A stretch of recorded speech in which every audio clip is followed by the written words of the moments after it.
Morning everyone, have a nice day. Puri থেকে ফেরার দিন সকালবেলা বোন, আমি সুমনা চলে গেছিলাম বাজারে।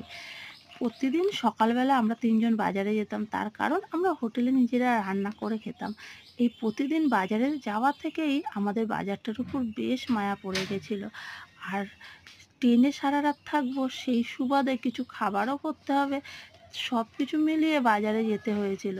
আর আজকে লাস্ট দিন বাজারে যেতে যেতে এই দোকানগুলো থেকে ভীষণ মন খারাপ লাগছিল। মনে হচ্ছিল যে কাল থেকে এই দোকানগুলো রাস্তাটা ভীষণ মিস করব। তার থেকেও বেশি মনটা খারাপ হয়ে গিয়েছিল এই উটটাকে দেখে। প্রতিদিন সকালে যখন আমরা বাজারে যেতাম, উটগুলোকে দেখতাম যে হেঁটে হেঁটে সি বিচে যাচ্ছে, আর রাতে যখন সি বিচ থেকে হোটেলে ফিরতাম তখন দেখতাম উটগুলো বাড়ি ফিরছে। এসব মন খারাপ নিয়ে এগোতেই আমরা বাজারে পৌঁছে গেলাম। এখন টুকটাক কিছু কেনাকাটি করব, কারণ ট্রেনে সারা রাত থাকবো, তাই কিছু খাবার করে নিতে হবে। যাই হোক, আমরা কেনাকাটি করে নিই। তোমরা ভিডিওটা দেখো, ভালো লাগে লাইক শেয়ার কমেন্ট করতে ভুলো না।